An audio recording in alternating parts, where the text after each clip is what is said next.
I'm Ismael Ignacio, and I'm absolutely thrilled to reintroduce our fantastic lineup of speakers. Hi, Jamie here, and welcome back to our podcast. It's good to be back, guys. We missed you. I am Juliet, who loves to share insights on our media-driven world. Hey podcast listeners, this is Penelope, ready to explore the intriguing intersections of what makes a post go viral. And now you've heard all of us, get ready to embark on another captivating journey into the realm of viral content as we delve into the intricate web of social psychology in our second series of Bedang Landas, Paglalakbay ng Isipan. So buckle up, because in this podcast session, we're once again unraveling the social psychology of viral content, what makes a post shareable. It's going to be an enlightening exploration into the minds of content creators. Welcome back to the adventure, and let's dive into the fascinating world of what makes content go from zero to hero. But hold on to your seats, folks, because we've got a treat for you in our second series. Joining us today is a TikTok sensation hailing from the esteemed Ateneo de Manila University. This maestro of the viral arts has been rocking the TikTok scene for almost a year, wowing audience with music content that's got him a whopping 100,000 followers and more. So, brace yourselves and get ready to groove as we warmly welcome the one and only AG Yumemori. Hello AG, and welcome to our podcast. Hello. Thank you so much for Yes. having me here. It's my honor to be here. Yeah, thank you. Thank you so much talaga, AG. In fact, just to give an insight, me and AG were friends since grade 4. In fact, we're classmates at Mari School, Marikina. Yeah. And ang daming nangyari. Talagang True. A lot has happened since. Yes. In fact, buti na lang talaga, I kept contact with Emil. Tas siya yung siya yung nag-forward sa akin na pwede ka daw tonight. And I'm really thankful for that, AG. Talagang catch up. Yeah, sure, no worry. Actually, nagulat din ako. Nag-message kasi si Emil one time, sabi niya, are you available? And sabi ko, yeah, sure, why not? So, yeah, thank you for having me here. Really appreciate it. You're always welcome. In fact, ikaw talaga yung naisip namin kasi nga yung content mo is number 1, music. And typically, di ba music kasi it's already common on TikTok, pero for a TikTok content creator to reach a number of views, in fact, almost 1 million, ay talagang it just shows that you're really into that kind of field. Di ba? Yeah. Oo, ibang klase. Medyo kakaiba nga yung dance. Yun nga eh. Kaya nga sabi ko, buti na lang talaga, pwede ka talaga ngayon.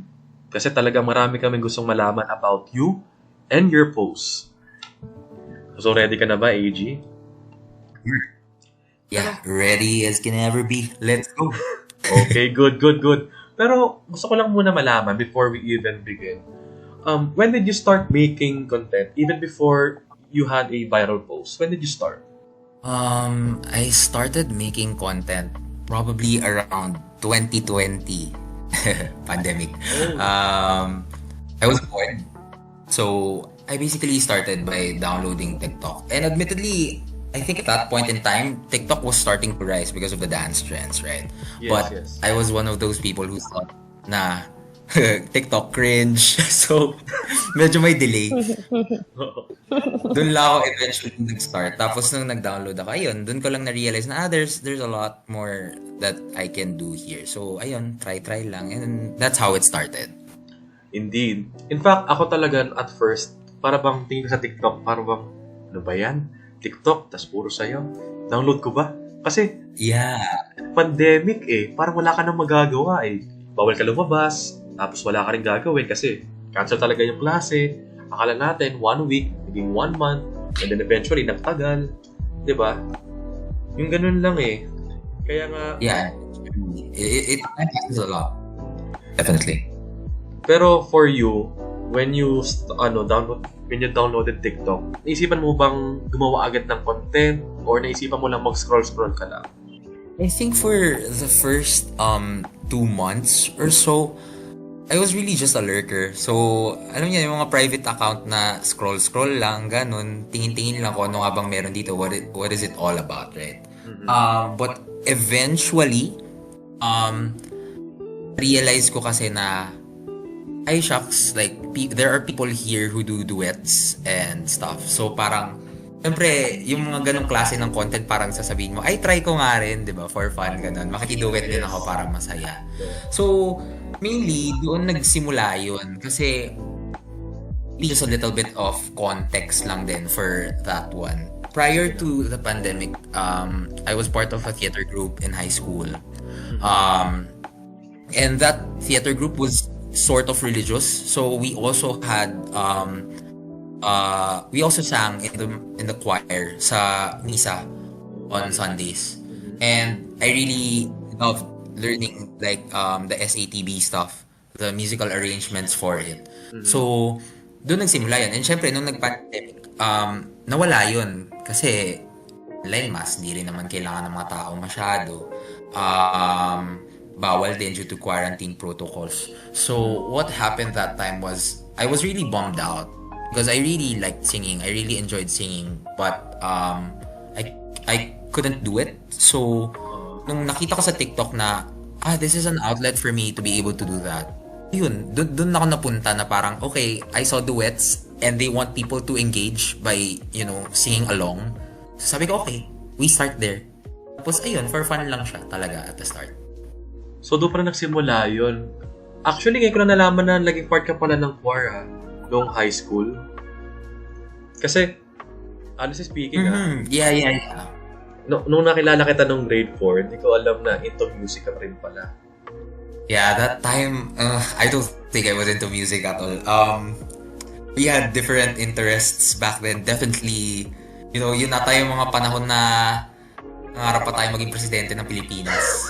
So, vastly different talaga from what we aspire to be right now. So, yeah. Yeah. Ang tindi nun. Grabe, naalala mo pa rin yun. Yeah, definitely. Pero grabe, we have gone a long way, no? Turuin mo, dati classmate lang kita and then eventually you're now making content. In fact, kung di nga kita nakilala sa TikTok or kung hindi kita nakita sa TikTok, talagang di ko na alam kung ano na nangyari na sa'yo. Kasi talagang iba eh. Yeah. We definitely went our separate ways, no? So, ano na rin siya, it's vastly different from what I would have expected to happen back when we were in grade 4. Yeah. Kaya naman pala, kaya talagang I'm really thankful that you're here. In fact, we have so much to discuss and I hope that you can help us in getting to know your insights on these matters kasi talagang in this particular segment that we're first going to discuss is about social norms and online communities. You see, the behavior of individuals in online spaces is often shaped by the norms of their digital tribes. Just as it is in the physical world, social psychology tells us that this conformity to norms is driven by normative social influence, a fancy term for the desire to belong and gain acceptance within a group. And think about it, in digital communities, like those found on social media platforms, there are unwritten rules and expectations for the type of content that's considered suitable or trendy. In fact, members tend to adhere to these norms to receive nods of approval and steer clear of potential ostracism. It's a bit like following the dress code at an exclusive party. Of course, you want to fit in, diba? So there's the idea of confirmation bias, a concept straight out of social psychology. Because this bias pushes people to seek and share information that aligns with their pre-existing beliefs and conforms to their group norms. In fact, this tendency can create echo chambers in digital communities where differing opinions are discouraged and norms are even perpetuated. Ngayon, meron akong sasabihin sa inyo. Alam niyo ba na the fear of straying from established norms can be a powerful motivator for content sharing? It's like peer pressure at its finest. Just like from the classic as conformity experiments in 1951, wherein people often steer clear of sharing content that goes against the grain, fearing backlash or exclusion. Ikaw ba, AJ, matanong ko, was there a time wherein meron kang, let's say, for example, differing view or opinion? It may be outside of TikTok, pero do you have, let's say, a differing view or differing opinion from the majority opinion Pero, kahit na yung majority, ito sinasabi nila, we have a different view. And somehow, you want to share it with them online, pero hindi mo ma-share kasi nga parang natatakot kang ma-backlash, natatakot kang, let's say, parang i-rant o ma-troll. Pero bang ganun? Yeah, definitely. I mean, even in the context of TikTok, I can give an example on that because at least in my own account, like the feed that I see, like a lot of the content I read is about personal finance and financial literacy. And when it comes to finance in the Philippines, maraming pasikot-sikot dyan because people have their own beliefs. And syempre, as you have said, may digital tribes, merong grouped opinion with regard to handling money and certain matters. And syempre, tayo as the younger generation, ewan ko lang kung it applies to all, pero in my case, I had differing opinions from certain creators, certain coaches kuno. You should do it this way, you should do it that way. May ganun silang sinasabi. Pero ako personally, I would say no. I don't think that's how you should do it because I believe na there are other ways for you to be able to actually expound or handle your finances as an individual, parang ganun in that context. Pero at that time, I think I wasn't really too much of parang people didn't see me as knowledgeable enough in that aspect because they saw me as a music creator already by then. So when I tried to speak up about it, I got a lot of backlash because they told me na aren't you a singer? Aren't you a music creator? Why are you diving into this issue? Parang wala ka namang credentials to support your statements. Even though I know that what I know is backed by research and proper educational resources. Iba talaga kapag may group mentality kaya nag-iiba, diba? Pero yun nga, as you have said, these thoughts outside of the box are sometimes the driving forces actually to what makes things viral. Even the backlash can get you viral. So things like that. Yes, in fact, that's good. Talagang, ewan ko I agree with that. Diba, Juliet? Kasi, merong time talaga na whenever, let's say, a post becomes viral. Say, for example, yung kay Aura, and then yung kanyang incident dun sa bar, sa Makati. Diba, merong mga certain accounts, certain people on the internet na nag-comment agad on the issue even though di pa alam yung full story. Then eventually, nung lumabas na yung mga CCTV footages, nag-iba na yung flow. In fact, marami talagang maraming nag-backpedal sa mga sinabi nila. Kaya nga, it's really good to first know the entire spectrum before you can even say something. Dahil di mo nga alam, baka naman pala in the face value of a certain scenario, may isang situation na akala natin nasa katwiran pero hindi pala. And moving forward, of course, some digital communities have a reward and punishment system in place, like the upvote and downvote buttons on Reddit. Because these mechanisms further and reinforce adherence to social norms. You always get a thumbs up, you're golden. Get a thumbs down, and well, you might reconsider your choices next time. In fact, in Facebook, mas diverse siya. Sa Facebook, dati like lang. Ngayon, meron ng happy, heart, care, sad, angry, tapos yung surprise, di ba? So, napaka-diverse ng reactions. Yes, exactly. Talagang lahat ng reactions, hindi lang yung mga yung like and dislike. Mas nagiging mas nagiging expressive in a way kasi you have an array of options to choose from. And lastly, adherence to social norms in digital communities can lead to the evolution of those norms over time. Because as more and more members conform to certain behaviors, these norms can become deeply ingrained, influencing what's considered normal within the group.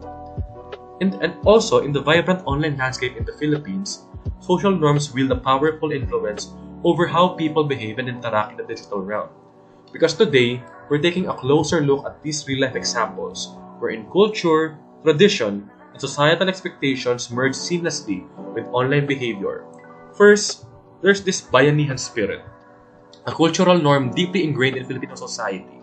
In times of crisis, the spirit translates into a united online community, Filipinos converge on social media platforms to organize relief efforts, share information about donation drives, and offer assistance. It's a testament to the power of collective action and shared responsibility that guides online behavior during critical moments. Because respect for elders is another cornerstone of Filipino culture and it extends to the digital world. In fact, matanong ko kayo, alala niyo ba yung mga community pantry noong pandemic, noong hard lockdown? Yes.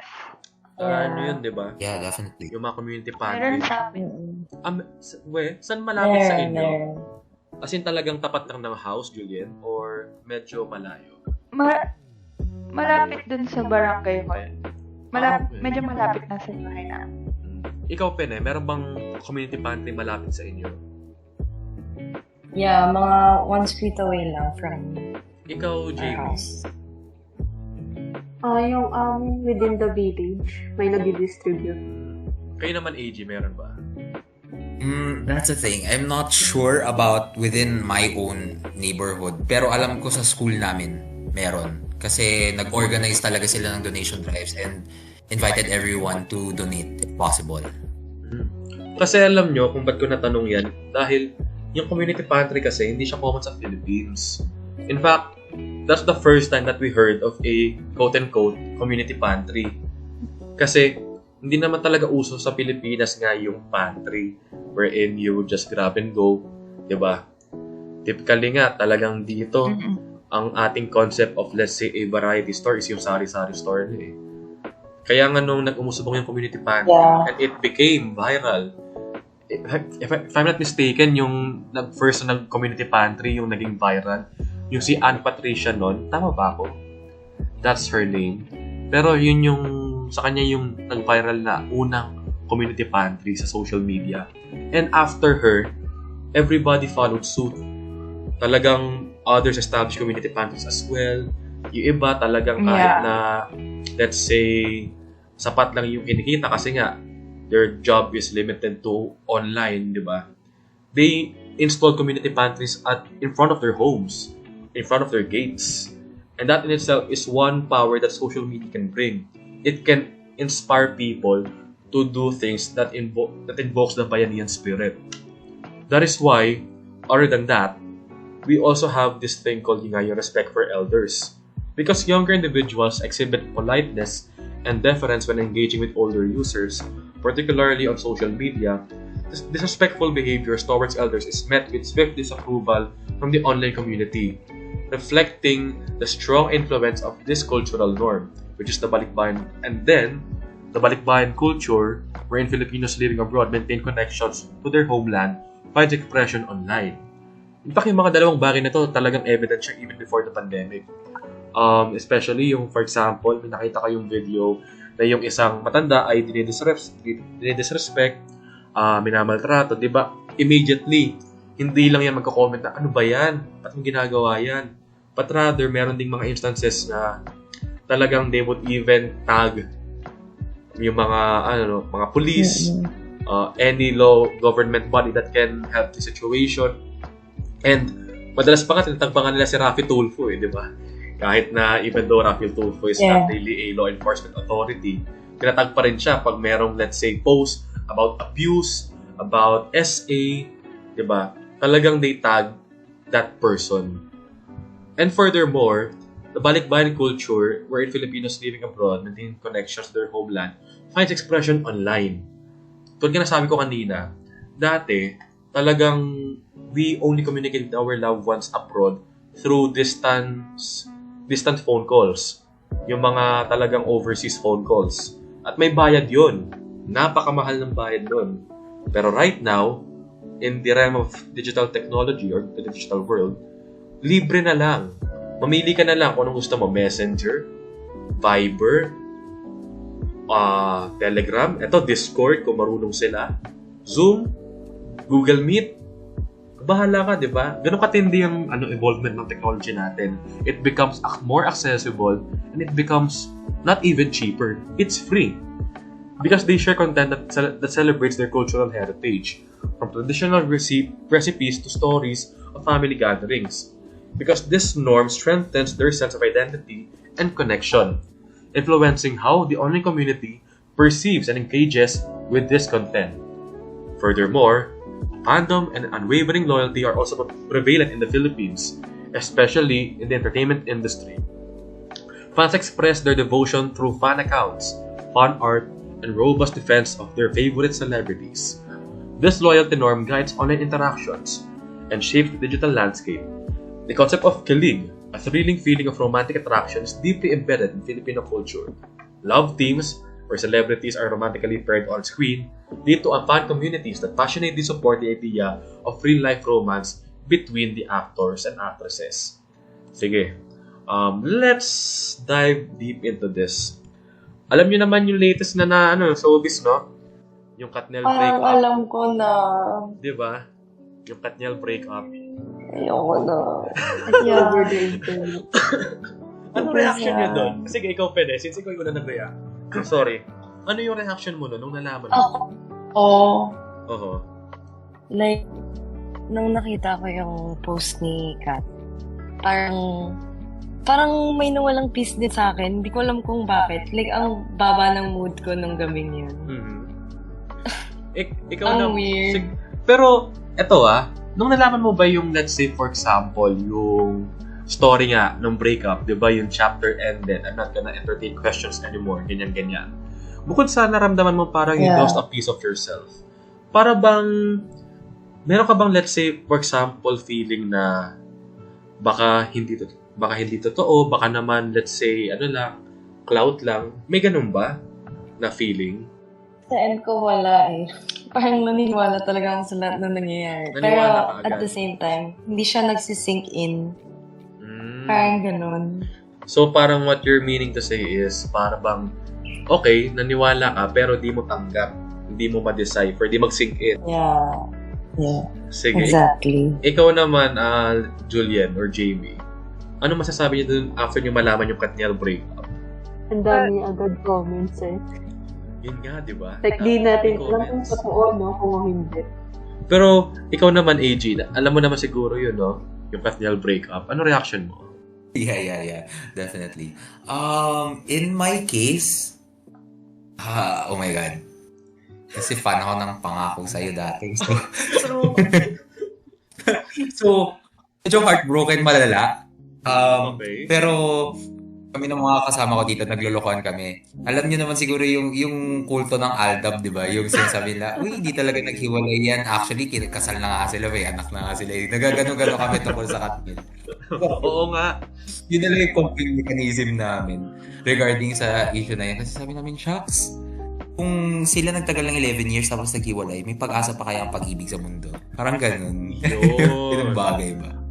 Yun yung talagang common denominator ng mga napapansin ko. Especially online, Kasi, nalaman ko kasi yan late eh. Tulog na ako nung na-post si Catherine. Kaya nung umaga, yung aking Facebook, yung aking Facebook na newsfeed, puro yun. Sabi ko, ano nangyari? Kasi biglaan eh. Di ba? Biglaan din. It's not something that was, let's say, leading to that. In fact, nagsimula sa chismis, and then eventually, it turned out to be true. Kaya yung mga tao tulad nila Ogie Diaz, nila Christian Gasa, talagang napatunayan nila yung kanilang credibility. Pero, in a hurtful way, dahil na totoo nga yung pinapakalat nila. Pero, talagang we cannot deny the fact that that particular story created an impact not only when it comes to how we perceive love, but how we trust so much about a post. Kasi, come to think of it, nagsimula ka siya sa isang chismis. And yung chismis na yun, it became viral. Diba? Yung kay Ogie Diaz, kay Christian Casa, even though they're not really Catherine Bernardo and Daniel Padilla, pero people somehow had this inclination to believe in it. Even though di naman talaga sila yung talagang main actors, yung main characters. But because these stories are really, let's say, palatable, talagang malasa siya pakinggan. Even though ang sakit. Dahil nga, break up, Katniel, my goodness, sino pang natira sa ABS na love team? Wala na. Diba? So yun. Yun nga yung parang, it's like the brick wall that came tumbling down after that post. Yun na talaga yung sumira dun sa rumor. na naging viral din kasi talagang coming from the first source, sinabi talagang tapos na. Kaya naman, in this particular aspect, fans generate and share content that fuels the click factor, even if it's based on speculation. That is why the value of modesty and humility influences the online behavior of Filipinos as well. When sharing personal achievements or experiences, okay, we're gonna move on to a different topic, tama naman tayo sa Kanyel, it's common for individuals to employ the humble brag approach, downplaying their accomplishments to avoid appearing boastful. This norm shapes the way people present themselves and their achievements on social media. And lastly, like in many other countries, the Philippines has witnessed the formation of political echo chambers online. Social norms within these echo chambers encourage the sharing of content that aligns with the prevailing political ideology, deviating from the norms that can lead to strong opposition and even harassment, further polarizing online political discourse. Because in itself, these real-life examples exemplify the profound impact of social norms on online behavior in the Philippines. It's a fascinating blend of cultural values, societal expectations, and the dynamics of diverse online communities that create a unique digital landscape. Understanding these norms is essential for navigating and engaging effectively in the Filipino online world. Now, before we even proceed, gusto ko lang matanong, AG, since you're a content creator, since we've talked about many different factors that affect social norms and even online communities, do you still remember your first viral post? And ano ba yung naging reaction mo once you find it out? Oh, first viral post. I think my first viral post was in 2020 din, around September. So, that time, I saw like a piano cover of I See the Light, yung galing sa Tangled na Disney movie. And I really liked that song. So I did it in falsetto. So I think the fact that I did it in falsetto was what made people engaged in it. Because at that time, I think I only had around like 1,500 followers. Pero the video after a day got around 175,000 views.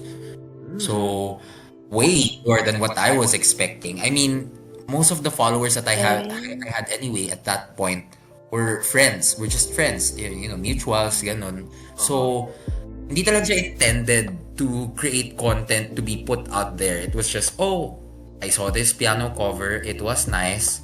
I liked it. I wanna sing to it. I don't mind who sees it. But apparently, a lot of people saw it. And of course, you know, masaya yung feeling kasi parang, oh my God, may clout, ganun. Parang ganun yung vibe.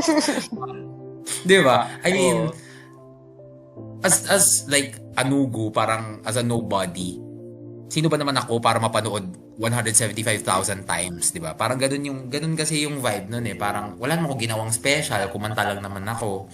Pero, ayan, maraming nanood. And it had positive feedback. They were like, oh, sing more. So, syempre parang, ikaw naman na, okay, maybe I do have a knack for singing and maybe this is something that I should try doing more often. Because at that point, I didn't really do much like singing. Like, kung kailan ko lang trip, kakanta lang ako. Kapag hindi ko trip, hindi ako kakanta. Ganon. So, sobrang random niya out of the blue. And then, that's what sort of prompted me to say, oh, maybe I should do this a little more regularly and maybe experiment with more things that maybe I can do to aside from you know somewhat kasi may inkling din na parang you want to chase that high again of getting a lot of views. Pero aside from that, parang it also prompts you to, okay, maybe this is another platform where I can explore my capabilities as a singer that time. Kasi syempre, nanggaling ako sa choir, pero naudlot siya kasi pandemic. So, given na wala rin akong ginagawa masyado, pampalipas oras na lang din. Pero, it's in somewhat productive manner. Parang ganun. Parang, I get to hone my skills while I'm exploring this. So, yeah. Pero additional Yeah, lang. it's Sige, go lang, Julian, go lang. I just wanna say that it's incredible to think that we're just the same age. na you're Yeah. able to transform your passion, talent into such entertaining content for your audience. It's, well, very inspiring. Oh, thank you. Super random lang talaga siya though. Like, it's not something that you expect to happen na parang, oh, if I start singing, oh, I'm gonna get, famous. Hindi no? Parang No expectation. super out of the blue. I mean, nasa bahay lang ako noon. Nasa bahay ako 24/7 kasi bawal nga lumabas, di ba? Tapos, yun yung time na tumataas yung COVID cases. So, medyo kabado ka, ganun. Oh my God, wag naman sana tamaan ng COVID, ganun. Wala pa nga atang vaccine that time. So, sabi ko, oh my God, not the time yet. So, dito lang tayo sa bahay. Pero yeah, super random lang siya and that's where it all started. Yeah, actually, eto meron lang follow-up pagdating dyan. Sa tingin mo ba, naka-apekto yung pandemic para yung mga tao mas nakatutok sa kanilang mga social media platform like TikTok? Yes, definitely. Because people were at home with, no actual physical activity to do. Yes. People were more often inclined to use their phones, diba? To scroll on social media. I mean, nakatambay ka lang naman sa bahay. Even in my case, kasi binabantayan ko yung screen time ko even back then. I mean, prior siguro to the pandemic, siguro nakaka 3 or 4 hours of screen time lang ako a day. Pero nung nag-pandemic siya, 13, 14 hours a day, mga ganun. So, nilala talaga kasi nasa bahay ka lang. So, wala, cellphone ka lang ng cellphone eh. Dire-diretso lang yun. Grabe, no? So, nag-increase yung pala yung screen time mo nung pandemic? Yeah, significantly. Kasi binabantayan ko siya that time. Kasi sabi ko, hala, parang di na ako natutulog ng maayos ha. Ang nagpupuyat. Nasa bahay lang naman ako. So, ayun, dire-diretso lang cellphone. Pag nag-scroll ka sa TikTok, di mo papansin, ay, 2 oras na yung nakalipas. Ganun. Gulat ka na lang. Ibang klase talaga si TikTok. In fact, even I cannot fathom that TikTok is somehow, ano ba yung word? Talagang nakakababad siya ng oras kasi isipin mo yung mga videos on loop and then scroll ka lang. So talaga you can really lost track of time. And speaking of yeah, definitely. Time, kaya naman talagang when it comes to time, we really need to be careful because of course, di naman lang social media tayo umikot yung mundo natin. Especially ngayon na bumabalik na tayo sa face-to-face under the new normal. Kaya iba na talaga yung audience impact when it comes to a post. And speaking of audience impact, let's shift our focus to the intriguing realm of what motivates us to hit that share button and rewards that come with sharing viral content. To guide us through this fascinating topic, we have again none other than our magnificent speaker, Miss Julian Torres. Julian, spotlight is yours. Take it away. Thanks for that, Ace. Speaking of spotlight, Sir AJ, when you find yourself in the spotlight, receiving feedback, comments on your content, how do you navigate and manage these interactions? How does the attention or engagement from your audience influence your motivation and drive as a content creator? Medyo malalim yung tanong in the case of engagements, the level of engagement kasi from a viewer can vary. Some people just comment, oh, you sound good. You don't necessarily have to reply to those. Maybe you can say thank you, ganun. Pero some people say, oh, please say hi to me. I have an exam tomorrow. Please say luck. Yung mga ganun. So, pero ganun medyo mas kailangan engage. Syempre parang, as a way of supporting na lang din your audience, ganun. Kasi syempre at the end of the day, I wouldn't be able to reach that amount or like that level of following if it weren't for them as well, right? So in little ways that I can, I also try to support them. In terms of feedback, well, we're talking about singing, so maraming may say tungkol dyan. Totoo. Kakaiba. Merong mga nagsasabi na, ay, flat ka, ay, sharp ka, ay, ang pangit ng boses mo, hindi ko alam kung bakit ka kumakanta. O kaya man, ay, sakit ka ba? Parang angungo mo naman, gano'n. Marami. Meron ding mga, especially during the time that I was creating like SATB arrangements on TikTok. Kasi there was a time na I did mass songs Pero instead na isang buong choir ng SATB, ako yung gumagawa ng SATB. So ako yun, 4 na ako kumakanta, ganun. And people would say, oh, yeah. And people would say like, oh, this arrangement is wrong, this your note here is wrong. Syempre may mga critical kasi meron din mga members ng choir sa audience. So, personally, I just navigate it in the sense na if it's a little too negative, I just don't respond. Hindi naman kasi ako patola. I don't see myself like having to give the time. Or if it's really constructive feedback and I think it will help me, given that as I've said before, I'm also trying to improve, right? Hindi naman ako perfect singer eh. So alam ko yun, gets ko yun. Dami ko pang room for improvement. I take note of it, and maybe if I do it in a future video, like kapag natripan ko ulit siya, I'll take note of that arrangement and say, oh, I did it this time. Maybe it sounds better. So ganun lang naman. It's a way of, just balancing the good and the not so good, and trying to apply what can be improved. I mean, in my case, music is a continuous, craft. It's not something that will ever be perfect. Kaya nga may iba-ibang genre eh. Hindi naman natin sinabi na there's one perfect genre, right? Because each genre is equally important and they're all building towards something greater. Exactly. Which is a continuous process. So, same lang din with regard to feedback. You try to filter which ones are helpful, the ones that are not too helpful, medyo deadma. If nakakatulong naman siya, sure, why not? Let's do it. Let's see. And I think the thing that's a little more focused on the realm of music is requests. Like some people like to request songs na, oh, since you sang this, can you also sing this?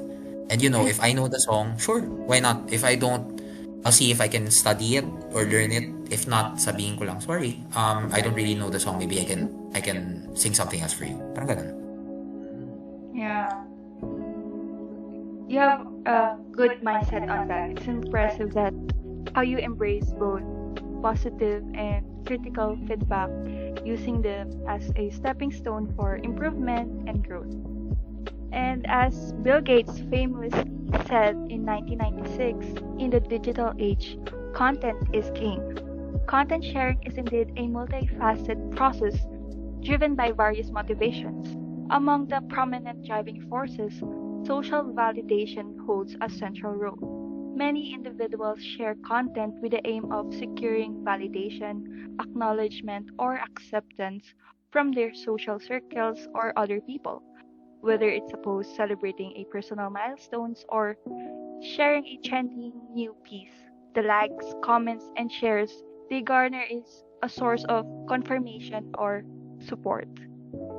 So they indicate that someone appreciates or agrees with the shared content, reinforcing the sense that their viewpoint or action is supported. So do you guys believe recognition influence your willingness to share more content? Sige, para sa akin lang yung take ko lang. Ako, I believe na recognition is a factor para mag-share ng more content. Kasi, kung di ka tawag dito, if people cannot recognize you or recognize what you stand for, then sharing content does not have any effect on you or on them. Kaya, it's really important then to have this kind of recognition. It cannot be that big. It must not be a big form of recognition. Kahit man lang yung simple recognition na, okay, they know you as this person and then therefore, whenever you share about this, you can give valuable insights. Yun, pwede yun. Pero yung iba kaya, ikaw, Penelope, sa tingin mo ba na recognition influences your willingness to share more content, whether it be for politics, showbiz, or kung ano pa man? I have an insight about this. Kanina ko pa siya iniisip. Yung concept ng shadow banning. Okay. TikTok. Di ba may ganong concept? Yes, so. Parang, for example, dito kay Sir AG, parang yung content niya, lumalabas siya sa FYP ng mga ganun din, sa parang recognize siya sa industry ng music, di ba? Yeah. Doon sa side ng TikTok. Doon nakakita, doon nakikita ng mga audience niya. Kasi doon siya na-recognize. Ngayon, parang yung concept ng shadow banning is kapag lumabas ka sa FYP ng tao na hindi naman interested sa ganong content, doon ka nila parang hindi na-recognize na ganito yung content mo. Tapos doon din parang hindi na siya shared or like hindi nagiging viral yung post mo because of that. Right? Yeah. May isip ko lang din. Ikaw naman, Jamie, do you have an insight on the question? Yes. Knowing that may nag-appreciate sa gawa natin, it gives us more motivation to post content online. Actually, tama yun. Iba talaga. Yeah. Recognition pushes you. Recognition in content sharing has a transformative effect by elevating individuals to positions of authority and influence within their chosen domains. It goes beyond mere validation, as it signifies a deep appreciation for their knowledge and expertise on specific topics. This recognition can manifest in various forms, such as awards, acknowledgement from peers, and followers. When people receive recognition for their content, it encourages them to continue sharing and contributing. Let's take, for example, the phenomenal or well-known environmental influencer, such as Greta Thunberg, who consistently shares research content on climate change through her social media presence. Over time, her content gained extensive attention, establishing her as a global figure recognized for her commitment to environmental advocacy. So thanks to her impactful content, Greta, with her relentless sharing of well-researched content on climate change, garnered a global attention. Her recognition led to invitations to prestigious conferences and features in acclaimed publications. Do you guys agree with that? Do you guys know Greta? Ako, kilala ko. I believe si AG kilala din. Yeah, kilala niya eh. Yeah, definitely. I know Greta Thunberg. Even in our courses, she's talked about a lot with regard to environmental sustainability, advocacy, mga ganung bagay ba? Yeah. Indeed. So, her recognition led to invitations to prestigious conference, and this cements her role as a significant influencer in worldwide. So this fuels her determination to persist in her advocacy, inspiring and mobilizing a vast audience to participate in the cause. Now, it's time to ponder the inner workings of our mind and easy way of sharing. I'm sure you are all eager to join in, and Jamie is your guide for an intriguing journey. Those don't miss out, it's going to be a segment worth your attention. Thank you, Julian. Now moving on to the next discussion is cognitive process and why do they matter in the context of viral content? Here's a question for everyone. Do you take a moment to consider your content before posting it? Yes, para sa akin. Kahit na Absolutely. hindi ako content creator, I believe AG has an answer for that as well. Yeah, definitely. Especially with regard to music, I would say that I'm the most critical out of all, the people who can comment or critique on my videos, because out of probably 100 drafts, only 1 or 2 gets posted on that, and like on average, siguro it takes siguro mga 7 to 10 takes before I become satisfied with the video enough just to say na, oh, this is good enough to post. Even in general, like with the content that I share on social media, admittedly, before, medyo mas rash ako in that aspect. Like, medyo mas matabil kasi yung dila ako before. So, medyo unfiltered. Siguro mga bandang early pandemic. Pero, as we've eventually progressed and lumabas-labas na ulit tayo, like, syempre, bumalik ulit yung realization na everything you do, everything you say, has to have a proper filter because it bears consequences in your daily life, diba? So, yun lang naman. Nowadays talagang as in very meticulous na rin ako sa kung anong gusto ko i-post or i-share. Yeah. And considering that you hold a large number of audience, so you become more critical since they can affect them in a way. Yeah, definitely. Well, that's how cognitive process works. It refers to the mental activities that help us acquire, process, store, and use information. When it comes to sharing content, it's not just about emotions and gut reactions. Our brains play a crucial role in the decision-making process. And another concept that's particularly relevant to the cognitive is the cognitive ease. It is the ease with which our minds can process information. It might not sound very exciting, but it's a vital factor in making content shareable. When something is easy to understand, it doesn't require too much mental effort. We are more likely to share it with others. So here's another question. Have you ever come across a post or an article that was so hard to read that you simply gave up on it? Yeah. Yung mga ganun. Short attention span. Pero, ang dito,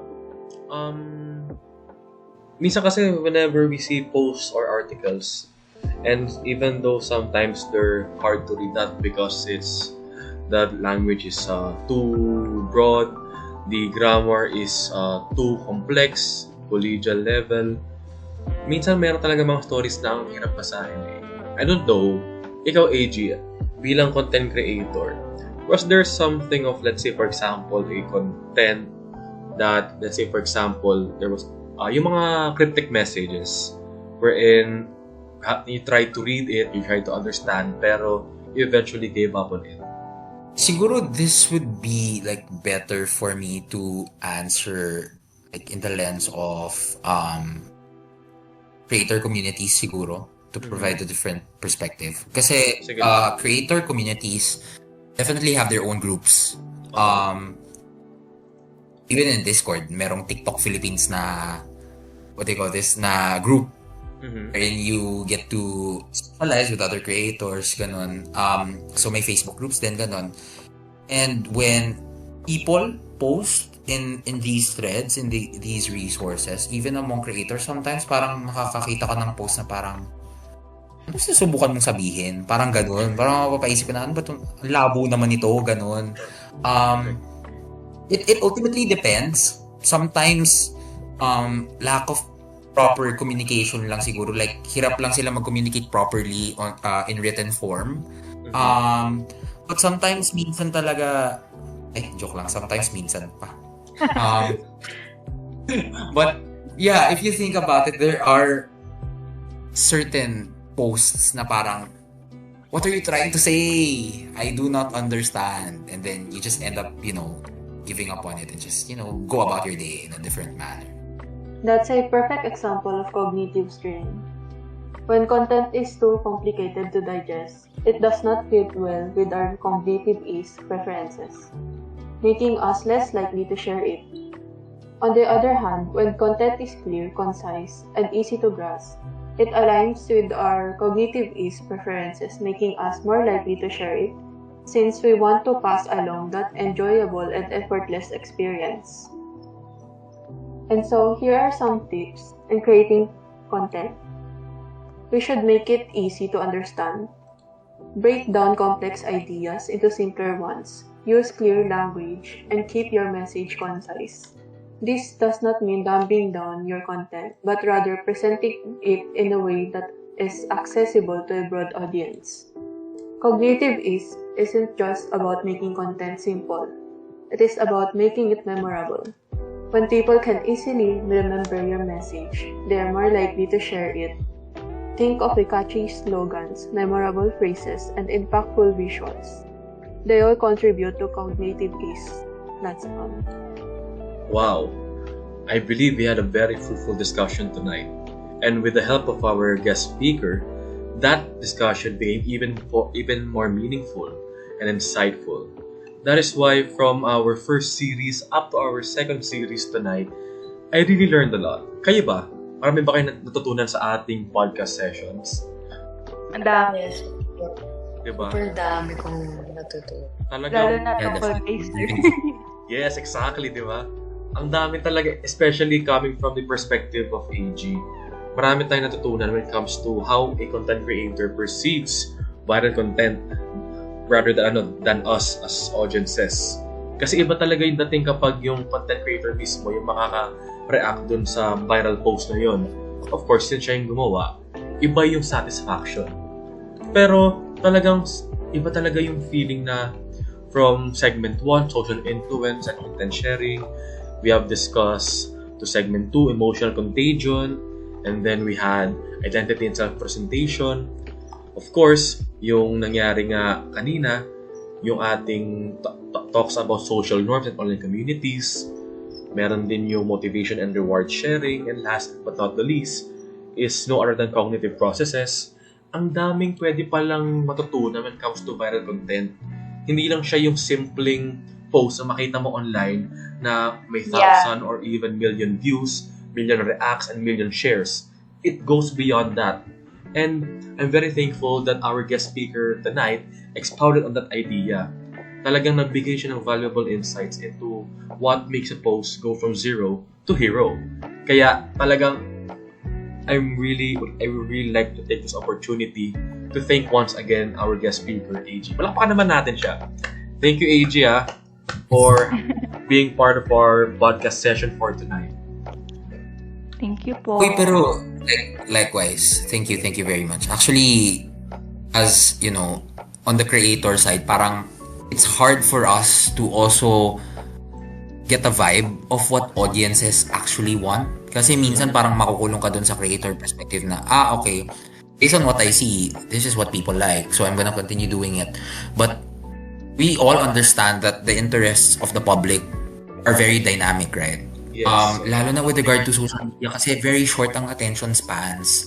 So, what may be trending or what may be recognized right now as good may not necessarily be what is considered to be good tomorrow. Diba? So, yes. it varies a lot. So, thank you as well for enlightening me on the perspectives tonight kasi ang dami-dami ko rin natutunan personally. So, thank you. You're always welcome.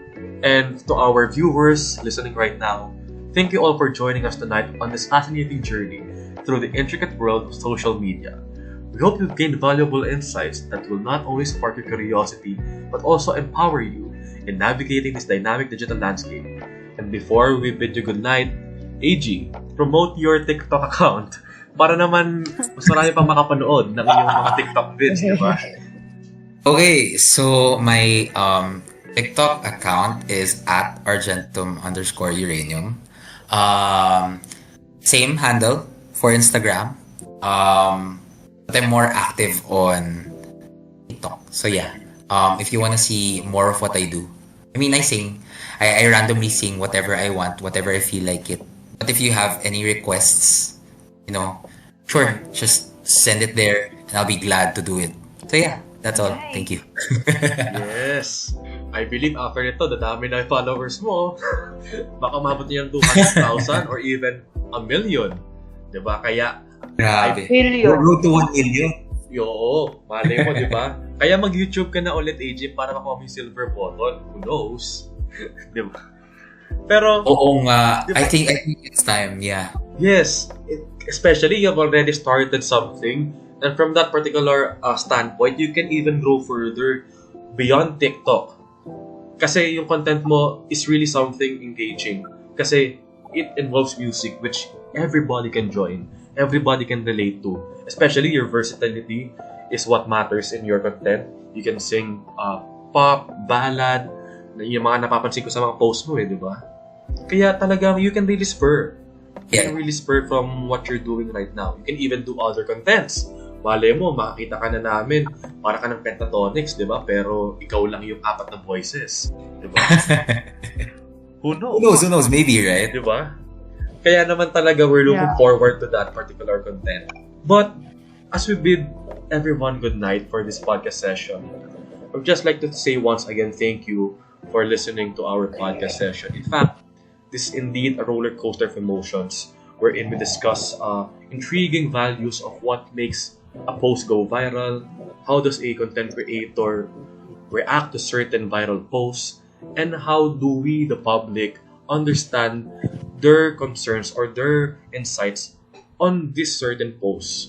That is why, before we even say goodnight, once again, I am Ace, together with Julian, Jamie, and Penelope, signing off. And until next time, Bye, guys. keep those ears tuned in. Of course, this may not be the last, who knows? We might continue this podcast session even though it's already the end of the year. And before we can even say that, we can't wait to have you back with us on this podcast session titled Bidang, Landas, Paglalakbay ng Isipan. So sweet dreams and stay curious. Good night, fellow Bedangs, and thank you once again, AG, for joining us. Bye-bye! Bye. Thank you. Bye-bye. Thank you po.